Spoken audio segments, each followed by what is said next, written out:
What's going on, guys? Thanks again for tuning in. Today, we're going over the proper stages in your nutrition. And this goes whether you are trying to bulk up and put on some muscle or if you're trying to diet down and lose some weight. So let's get right to it. Basically, these 4 stages, calories, quality, macros, and timing, are the 4 stages you want to worry about when it comes to nutrition, okay? Because it also matters on the order, okay? Because are all 4 of these important? Yes. Okay, every one of these is important, but there's a specific order, okay? Because let's say you get out of order. Let's say this is what I get a lot. Let's say if you're like, oh, Jared, I don't count calories or worry about calories because I eat organic. Well, if you're trying to lose weight, you still have to be in a calorie deficit where you're taking in less than what you burn, even in organic food. You could have the best quality food in the world and still be overeating in the calories. Or let's say you're like, oh, my timing's good. We'll get in that one in a minute. Where to optimize your digestion. But if you don't have enough protein in your diet, in the macros, that's a problem. Or let's say, all these, I can give you a million examples. That's why the order matters, okay? So let's get into it. Rule number 1, or stage number 1, calories, okay? Calories in versus calories out is your rule 1. We'll get into this other stuff, but the rule that governs all of these is your calories have to be in check. You physically have to take in less calories than you want to burn if you want to lose weight, and you physically have to take in more calories than what you burn if you want to gain weight. So if you have your maintenance calories, M for maintain, okay? If this is your body's maintenance calories, we'll just say an arbitrary 2,000 calories just to make numbers easy. If you want to lose weight, no matter what, you have to take in less than that 2,000, that deficit, okay? Then we'll get into other stuff. That's rule number 1.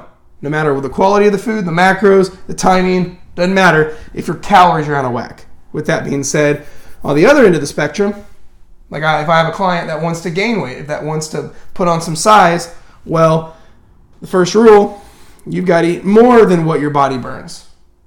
If you want to gain weight, you have to be in that surplus.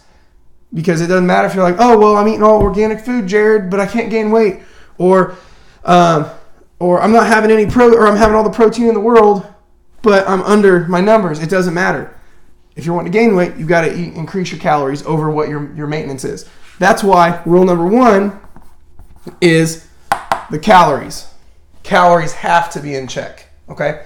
Moving on to rule or stage number 2, quality. Quality and macros are kind of interchangeably-ish. That was a hard one when I was putting this together because you still want, I would almost argue that protein intake would almost govern over quality.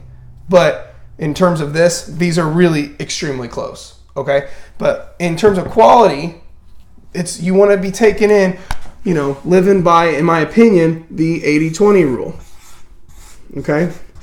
80-20 rule. 80% better quality, whole foods, less processed, clean or healthy foods.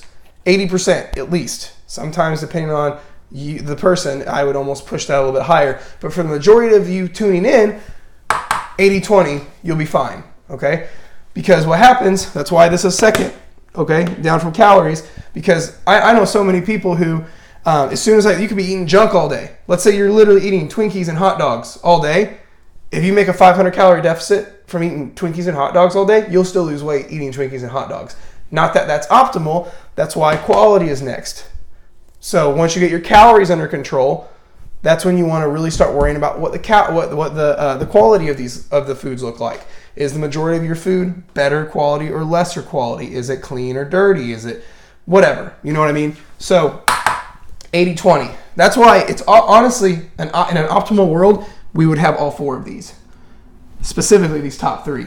But when we're talking about an actual progression, that's why this order matters. So quality, live by the 80-20 rule within your calories. Because if you flip these 2 upside down, you can eat all the avocados and chicken breasts in the world, but if you're eating more calories than what your body burns up here, you'll be storing fat.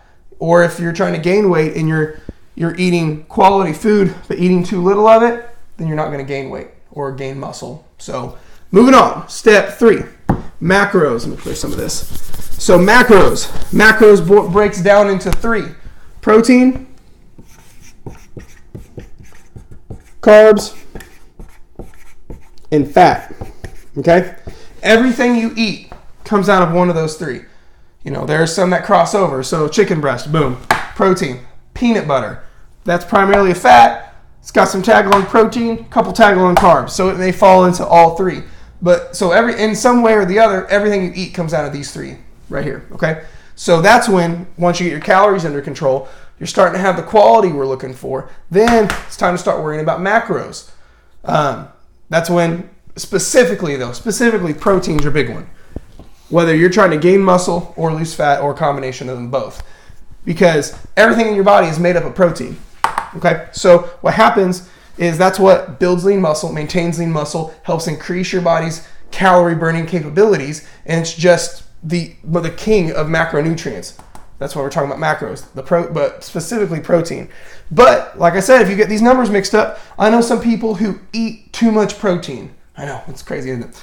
I know some people who their first priority is just protein, and they're like, oh, well, I don't worry about these because I eat 400 grams of protein a day. Well, back to the original analogy, if this is 2,000 calories, what your body burns, and you eat 3,000 calories in chicken breast, you're going to store fat. Or let's say if it's in the muscle gain standpoint, if all you worry about is protein, like I know some guys that's all they eat is protein and veggies, and they're trying to gain weight and they're still under their calories, that's going to be a problem.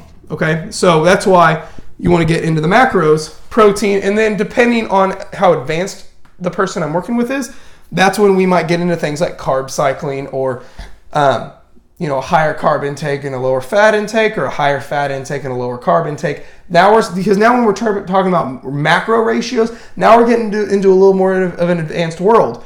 That's why this progression matters, because I'm not going to take some person completely new to fitness and nutrition who doesn't understand what a calorie is and try to teach them carb cycling, where I'm like, okay, well, Monday's a high carb day and Tuesday's a low carb day and Wednesday's a refeed day, and or all this crazy stuff.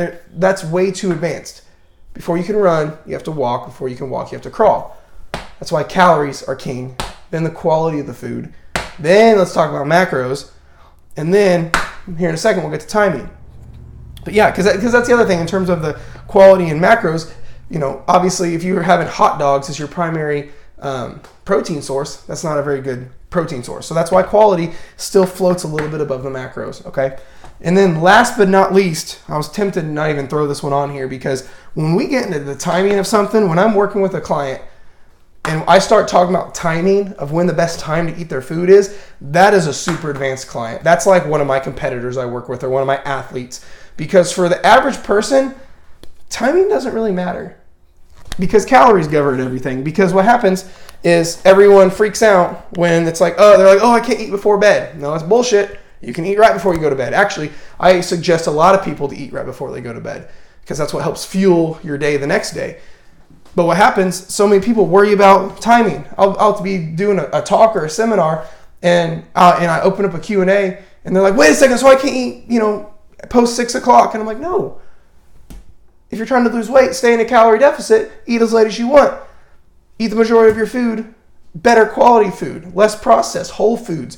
Keep a high protein intake.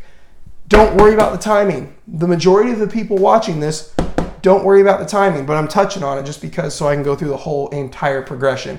But 90% of you people who are watching this won't honestly have to worry about the timing of it, because the timing of it is really on an individual basis completely, depending on what your goal is, because it's a whole other world of timing. If I'm working with let's say an average soccer mom that just wants to lose 10, 15 pounds, or, an elite bodybuilder who we have to optimize their digestion to absorb the maximum amount of food and keep them happy and feel good, all this crazy stuff. So the timing of it, whether you eat 6 smaller meals or 3 bigger ones, that don't even worry about that. The majority of you aren't going to be needing to worry about this. The timing of it is a lot of it is on when it comes down to almost an event type of thing.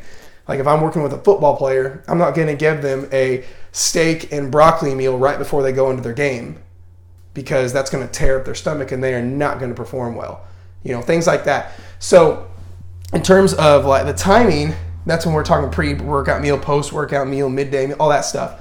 So the majority of you, don't even worry about this. If you have questions, if you are an elite athlete or a bodybuilder or a competitor of or an advanced fitness enthusiast, whatever that falls into for you, and need help with timing, get a hold of me. But otherwise, the majority of you people watching this, don't worry about timing, because if you nail these 3 down, you'll get every fitness goal you could ever want in the world. So if you got any questions, be sure to contact me, subscribe to my channel, and I'll talk to you guys soon.